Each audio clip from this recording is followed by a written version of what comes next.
Hola amigos y bienvenidos a un video más en Rarísimo. El día de hoy vamos a hablar sobre un caso peruano que tiene un montón de contradicciones, de inconsistencias y que hasta la fecha no está del todo resuelto. Así que antes de comenzar no olviden seguirnos en todas nuestras redes sociales que van a aparecer mágicamente por aquí. Y con todo eso comenzamos.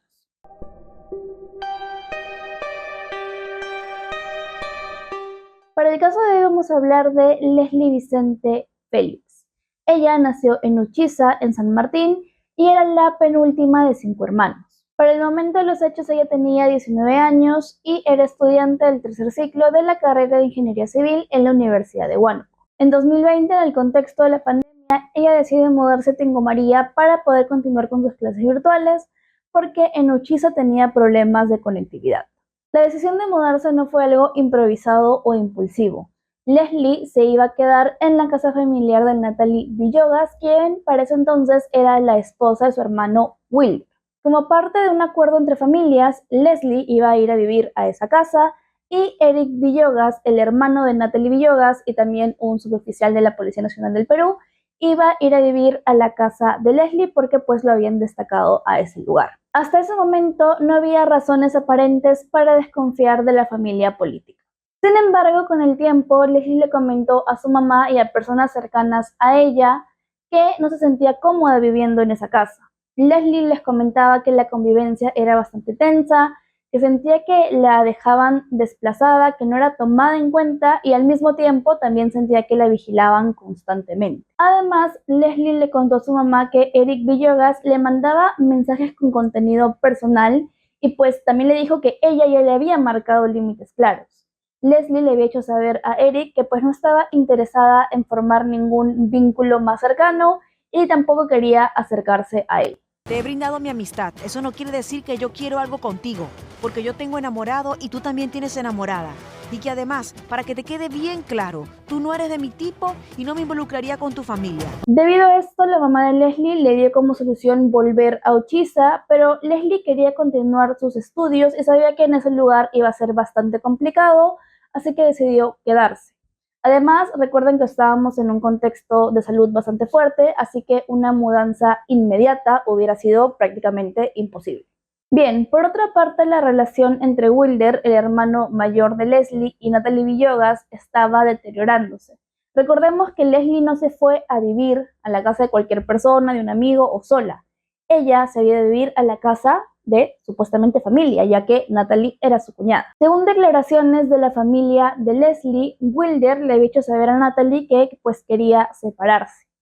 Esta decisión supuestamente habría hecho que las relaciones de los demás miembros de la casa con Leslie se pusiera aún más tensa. Bien, pasando al día de los hechos, la madrugada del 15 de julio del 2020, la mamá de Leslie, que se encontraba en Lima, recibió una llamada devastadora. Su consuegra la llamó para decirle que Leslie había decidido quitarse la vida. La mamá, obviamente en desesperación, le pidió que por favor llamara a una ambulancia para que pudiera ayudar a su hija.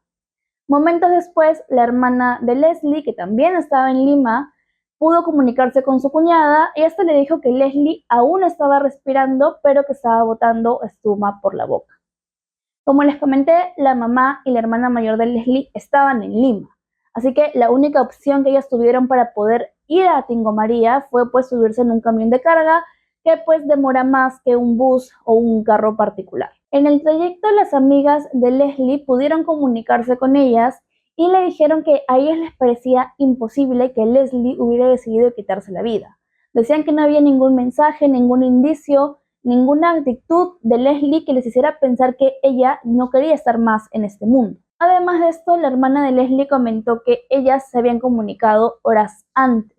Ambas habían entrado en una reunión virtual de un grupo religioso y al terminar, Leslie le comentó que pues le había gustado mucho, que no se iba a poder conectar al día siguiente, pero que en una próxima reunión sí iba a entrar y que iba a pasarle la voz a sus amigas para que también pudieran ser parte de esta reunión.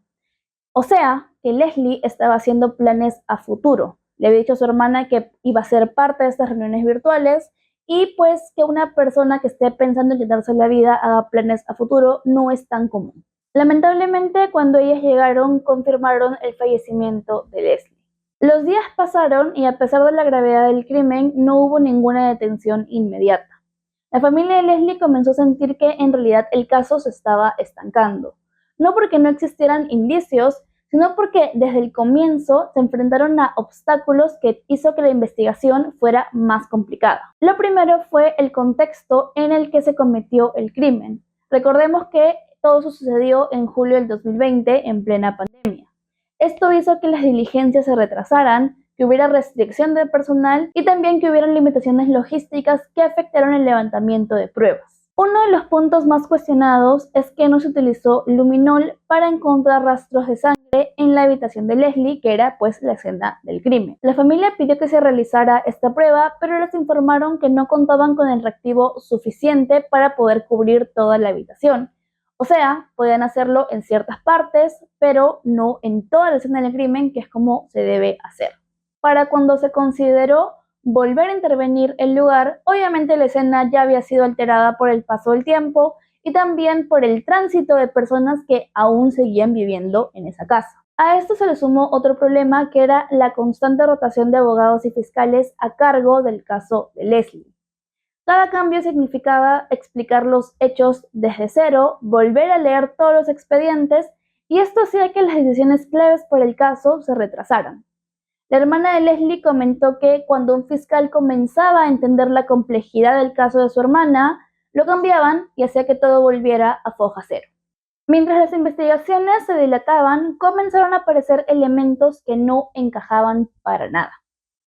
Se dio a conocer que cuando la policía entró a la habitación de Leslie, la escena contradijo rápidamente la versión del suicidio. El cuerpo de Leslie presentaba múltiples heridas punzocortantes. El examen médico legal determinó que Leslie había sido atacada en repetidas ocasiones, que tenía lesiones defensivas en manos y brazos y que una de estas heridas había perforado su pulmón. Además, la necropsia concluyó que Leslie había sido víctima de una agresión sexual. También se hallaron elementos que llamaron la atención de los investigadores. En la escena del crimen se encontró un cuchillo que habría sido el arma con la que habrían atacado a Leslie. Además, también se encontró un reloj negro y una sábana con un emblema institucional. Además, se encontraron huellas y manchas que sugerían un forcejeo. La hermana de Leslie comentó que la familia de Natalie Villogas había decidido tomarle fotos a la escena del crimen antes que llegara la policía. Esto, además pues de hacer una acción bastante sospechosa, también mostraba cómo el cuerpo de Leslie cambiaba de posición de una foto a otra. En este lado, por ejemplo, mi hermana está con la polera y está también el cuerpo, o sea, como, ¿no? Así ve, si lo puede apreciar. Y en este lado, mi hermana está, o sea, en otra posición, su cuerpo, y está sin la polera. Para mí pareciera como que le han armado la escena del crimen. Esto hizo que los investigadores consideraran una posible manipulación de la escena. Un dato súper importante para este caso es el material y la estructura de la vivienda en donde se estaba quedando Leslie. Esta estaba hecha de madera y calamina, lo que hace que cualquier ruido se escuchara con total facilidad. El cuarto de Leslie se ubicaba en el segundo piso y las demás habitaciones estaban cerca una de las otras. Porque la casa es de madera y es pegado, o sea, como que todo se escucha, ¿no? Tomando eso en cuenta, comenzaron a surgir contradicciones importantes. Se dio a conocer que el padre de Eric y Natalie se encontraba durmiendo en el primer piso esa noche. Él comentó que pues no había escuchado ningún grito ni ningún ruido extraño. Esto le parecía algo bastante improbable a los investigadores por la misma estructura de la casa y por el nivel de violencia del ataque que había sufrido Leslie. En una de sus versiones, la familia indicó que ellos solamente escucharon un golpe fuerte proveniente del cuarto de Leslie. Comentaron que ellos forzaron la puerta para poder entrar a su habitación y que cuando llegaron vieron el cuerpo de Leslie tirado en el suelo. Sin embargo, las autoridades señalaron que ellos no habían encontrado ningún indicio de que la puerta hubiera sido forzada.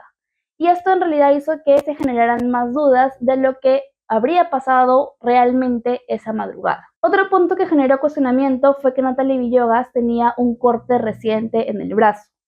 Ella explicó que se lo había hecho cortando pollo, pero esta versión fue puesta en duda por la fiscalía, no por considerarla la responsable de lo que había pasado, sino como una contradicción más.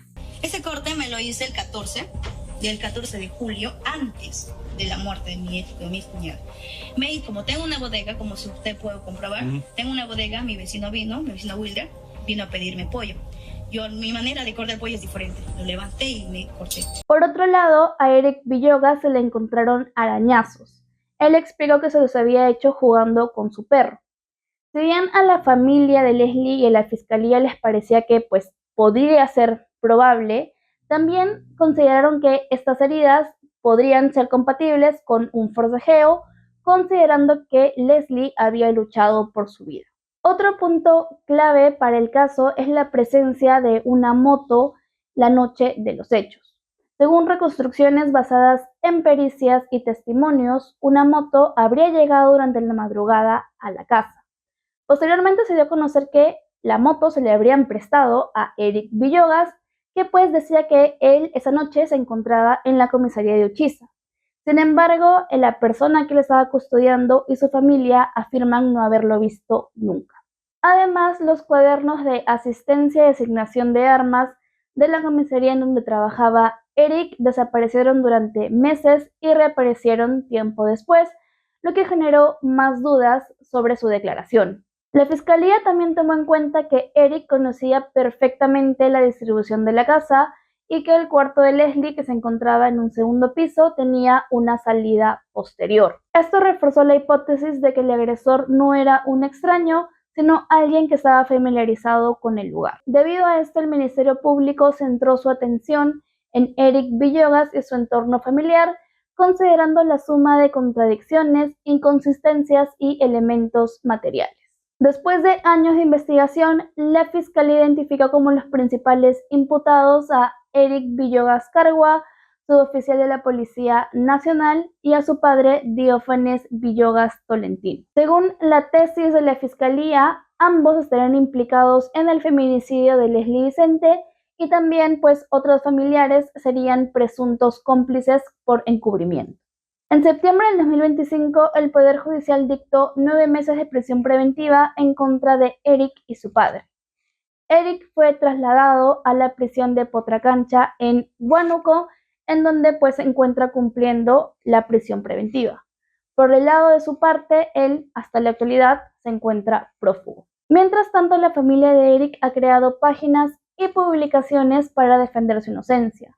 Ellos dicen que el verdadero culpable de lo que le pasó a Leslie es su enamorado. Presentan conversaciones privadas como supuestas pruebas de un comportamiento violento. Les voy a dejar las imágenes que ellos mismos han posteado para que ustedes saquen sus propias conclusiones. Yo ya las leí, obviamente, para poder hacer el caso, y la verdad es que lo que veo es una discusión de pareja. Si bien hay algunas palabras que sí son fuertes, no veo una amenaza directa que nos pueda hacer pensar que él tenía como plan acabar con la vida de Leslie.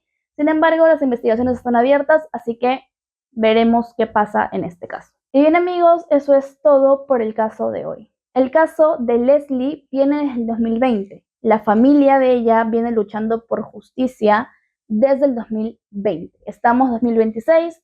No hay una sentencia fija aún, solamente hay una persona en prisión preventiva luego de 5 años.